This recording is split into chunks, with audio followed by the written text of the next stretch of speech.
yet. He's after you. Oh, yeah, right there. Yeah. The varsity room. It's down that little media room that we had down there. EP guy. Yeah.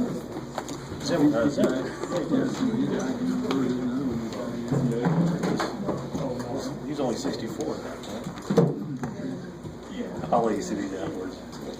I can send you one of those. It's Kindle. You got any pictures to share, Brad? You want to share any pictures with us? You want me to leave it?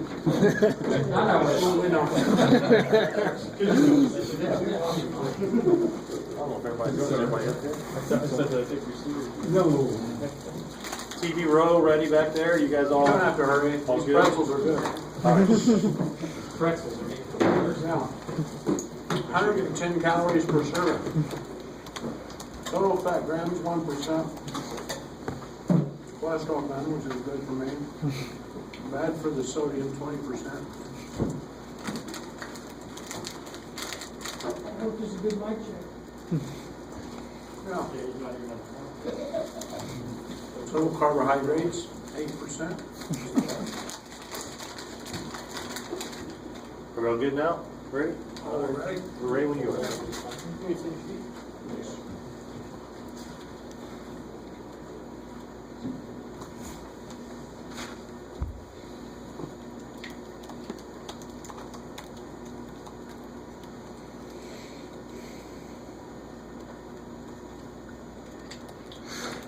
First of all, I think it's only appropriate that we, or that I start. The big congratulations to Illinois Volleyball and Chris and the incredible season that they had. What an unbelievable run. I know they were probably hurting a little bit after last night, but what an unbelievable season. And those runs are truly magical and shouldn't be, nobody should ever take those special moments lightly. That's a tribute to Chris and his girls. Yeah, it's been a good week. We've got a lot of things we've been able to work on, from adding a few things offensively, defensively, and then spent a good amount of time on late game situations and things that we probably hadn't spent enough time on to this point, but you mix that in around tests and kids studying, and it's probably been a challenging week for them mentally. It will get a little more difficult as we had a bunch of guys with finals today. But all in all, a good week, and we've got a great opponent coming in here in East Tennessee State. Steve has done a tremendous job at that school and building a program, an NCAA tournament team. I think they're picked 1 or 2 in their conference this year. And I've known Steve many, many years. We go way back to the early Kansas JUCO days when we were both cutting our teeth in this business. And he's had a great run there. He's got another great team this year.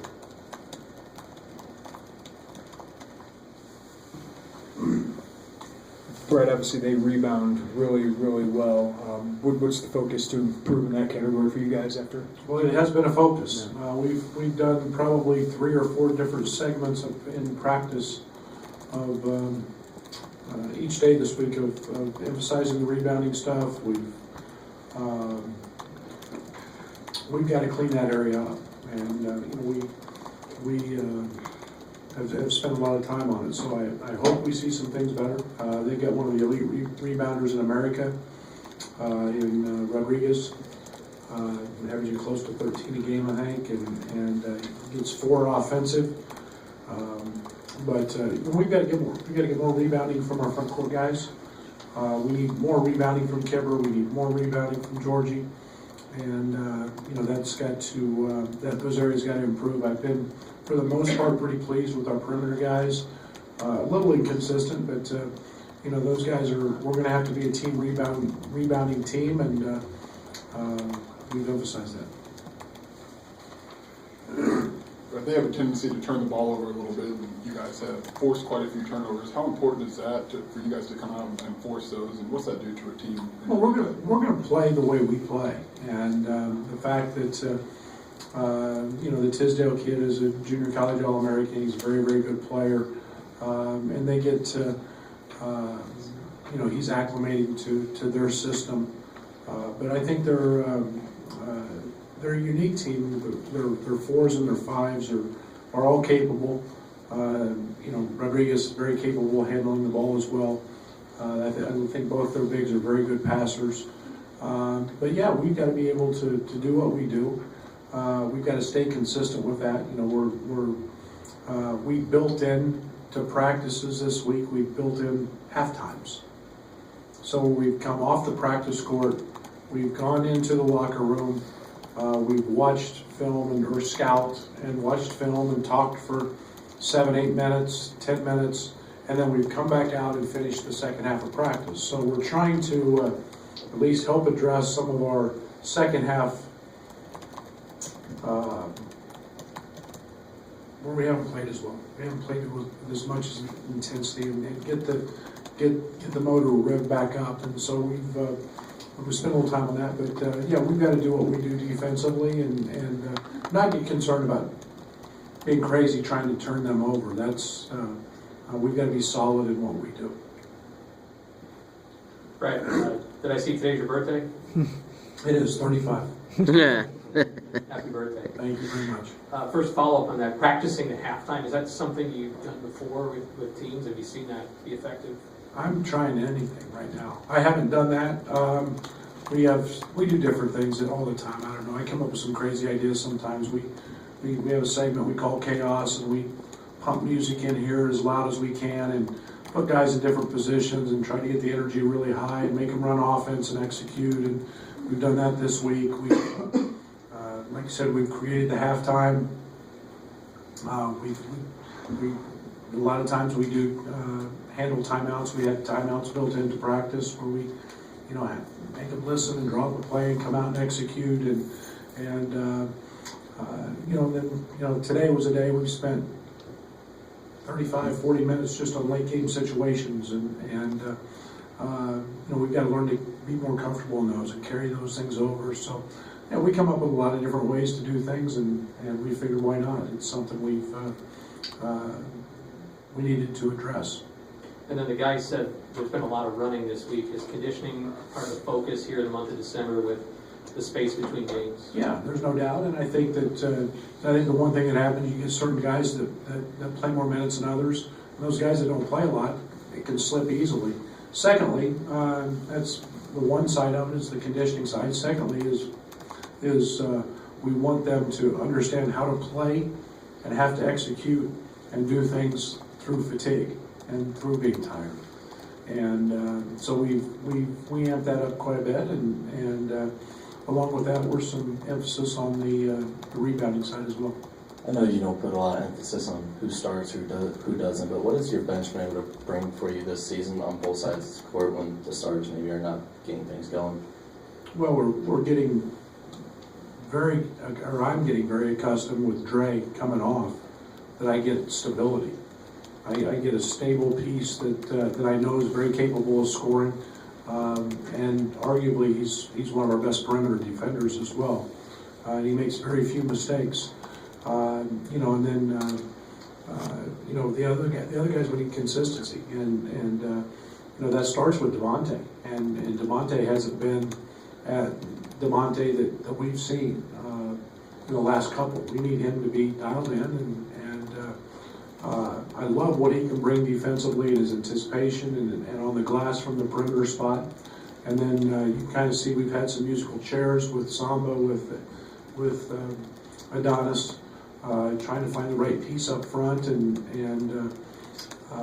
so we're looking for stability. We're looking for consistency and production, and Alan gives us certain things, and we need that consistency from him as well. You mentioned the late game situation. You mentioned the intensity. Do those two go hand in hand, and what needs to change to avoid the similar late game situation as the UNLV game? Yeah, I mean, I think you look back to last year, and those were things that, you know, not blocking out, not, you know, not, you know, not executing, you know, a press breaker or, you know, whatever that situation may be. And you know, we're going to spend, especially with a young team who's not been through it, we're going to spend a lot more time doing those things. And that's all I know. I mean, you should want those situations as a player. You should relish the opportunity to somebody press you or want to foul you, or the rules are set in place today where it makes it very hard to trap because of the cylinder. And yet, you still got to block out. You've still got to do those things that are winning plays, and you know, we've got to keep bringing attention to them, and we'll keep trying to get better at them.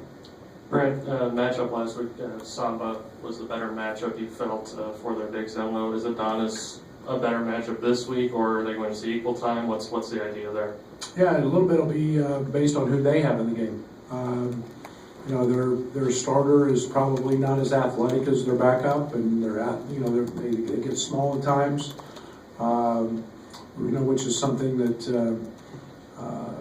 they will do. They'll play big, they'll play small, but when they go with Rodriguez at the 5, they have a tendency to play 4 guards and get a little smaller. That makes it more challenging for Adonis from the mobility standpoint, but there are lineups he can play in. So we'll get a feel for how the game goes and you know, make some of those decisions at that time. Coach, you guys played zone for the last 5 possessions last Saturday. When you broke it down, whether it be man, zone, full court, what have you noticed about, you know, what those different looks give you?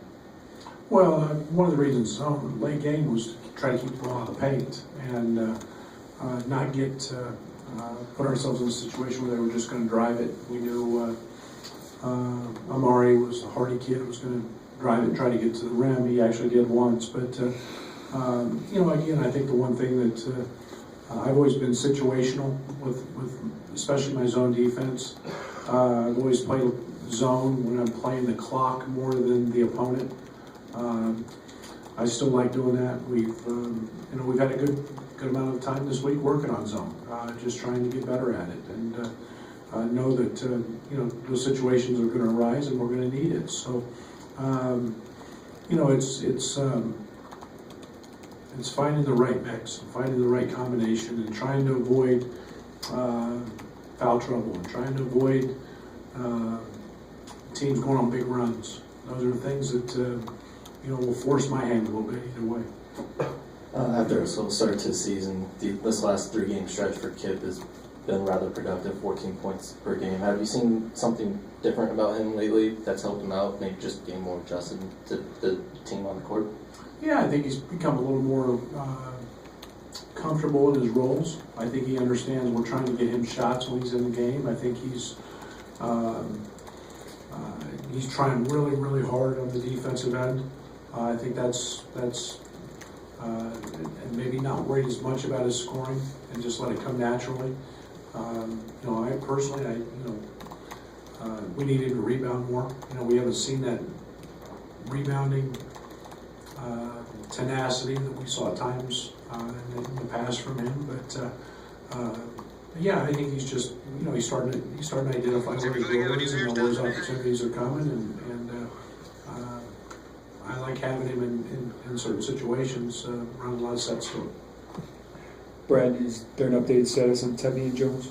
Will not play. How's his progress? What are you seeing from him? Yeah, he's been good. He's been working hard every day, and you know, I think one of the biggest challenges we've identified, again, we've got Fletch, who's terrific, is that when you don't play, sometimes you lose conditioning and those sort of things, and he's staying very focused on that, and you know, he's getting a lot of workouts in, which is positive on the basketball side, and when the time is right, we'll expect him back. Brad, through this first stretch of games, what have you liked that you've seen from Io, and what are maybe you looking for a little more from him? Well, I don't know how you could ask much more. I think he's been, if there's a downside, it's just his inconsistency, but that's to be expected. I think we've seen the positive things. You know, he's had some very, very productive nights. I think he's proven he's a good shooter. And I think the biggest challenge as it is for any new guys at the defensive end. Everybody worries about offense and where they get theirs, and every player I've ever coached has had a night where they scored in single digits or the ball didn't go in. I think he's got to continually grow defensively, but he's getting better every day. Help side defense and seeing both man and ball and doing those things. Once that clicks for him, he'll find out that there's 2 or 3 or 4 easy baskets for him in transition every game, and then I think he's continually getting better. He's an elite passer. He's starting to get a feel for what we're doing offensively, both ball screens and in our spread, and I feel really, really good about his progress. Along those lines, Brad, Trent Frazier in his sophomore year, which strides have you seen? What challenges he now faced, now known as the guy? He's now got expectations. What have you seen from 10 games? Well, he's by far and away been a much improved player defensively. Gosh, he leads us in charges taken. He leads us in dives on the floor for loose balls. He's our best denial guy. He's gotten better on the ball. And he's a guy that does all those things because he wants to be that guy. He wants to be the guy that is a really, really good player and makes his teammates better. I think he's had to adjust a little bit to, maybe be at the top of the scouting report and knowing that everybody's trying to stop him. And now, where do I spray it? Where do I pass it? What are the looks? And trusting that process and trusting that, okay, I get in the paint, I don't have a layup. Where do I have to put it? Those are the areas he's got to continually work on. And he's doing that. Trent's very, very conscientious. He wants to be really good. He wants to please. He wants to be a great teammate. And I think he's. We all know he's capable of getting 30 every night. I think he's trying to figure out how to help his team win, and whatever that means, whether it's getting 30 or whether it's having to share the ball and have a big assist night. So, Georgie's favorite NBA players, Nikola Jokic, so much so that he has the same number as him for that reason. What do you think of that, just kind of person for Georgie to kind of strive for his game to be like? That's pretty good. That's a pretty good one. He's arguably one of the top 5 guys in the NBA right now. And, Georgie's got a lot of those skill sets. I think that one of my challenges as a coach is watching and allowing Georgie to expand his game. The one thing we haven't seen with Georgie is his dribble drive game. I mean, he's really good at it. He sometimes his numbers don't show his true passing ability. He's a good passer. He's got a lot of the same characteristics, and yet he's got to figure out this level and what he can do and what he can't do at this level. If he rebounds like Nikola, will be in great shape, and that's the challenge we're working with him now on. But Georgie's got a vast skill set and can do a lot of things, and he's going to give me some luxuries here as we move forward. Kip said he's always talking about him. Have you kind of noticed that too? How he's always trying to tell other people how he's trying to be like him? I get lost in everything Georgie says. Georgie never shuts up. And, half the time you just try to. I think I've heard him talk about him, so I'm just kidding. We all know Georgie's, the Energizer Bunny when it comes to voice box, but yeah, that's a great model for him to have. The way you guys have forced turnovers, does that mask any maybe growing pains, in terms of second, help defense or anything like that? Does it kind of alleviate some of that? I don't know if I ever look at it that way. I look at, sometimes one of my worst traits as a coach is I look at the glass as half full or half empty. I see it half empty most of the time, especially on the defensive side. So I look at our shortcomings. I guess I haven't really looked at it as we're, I take for granted we're going to turn some people over. And yet, one of the things that I am disappointed in with our team is like our charges. Our charges have not, those numbers, that's a way to protect the rim. It's one of the most demoralizing plays in basketball for the other team. Coach gets mad, it's a personal foul, it's a turnover, and yet we practice those and we talk about those, and we're not doing some of those things because of our help side. So I have a tendency to worry about those more than forcing turnovers. I know we're going to force some, but yeah, we've got to continually get better on our team defensive concepts. Coach, knowing the opponent and how they play, and also having a long week of practice mixed in with finals, it's another one of those toughness games. Yeah, absolutely. I've always felt like once you approach finals, you guys they do stuff differently during finals. They may have to stay up till 2 or 3 or 4 in the morning studying. They may have multiple papers. I think today we have one young man that has 3 finals, has 3 tests today, and that's, you don't ever have that. So there becomes a mental grind that guys have to go through. We have a couple guys have to leave practice today because of finals. We've got a couple guys with finals tomorrow night. So you got a different routine, but absolutely knowing that the opponent is coming in to try to take something away from you, you better be ready, dialed in, and focused. And I hope it's a good reprieve, for our guys. Brad, I know you haven't been pleased with the amount of times you've been going to the free throw line. In the last couple of games, has that changed a little bit? Yeah, we're getting there. We got to figure out the identity offensively, and they're making simple basketball plays. And I give the example the other night, the UNLV game. Kipper's wide open in the corner. Kipper's a 44% three-point shooter. And I want him shooting the ball every time he shoots one in rhythm, and yet he's trying to do what we ask, and that's drive the ball and be more aggressive. And those are the basketball plays that we have to find the comfort with and do the right thing. I always want Kipper shooting that 3, and our guys are really working hard to try to be more aggressive, get the ball in the paint.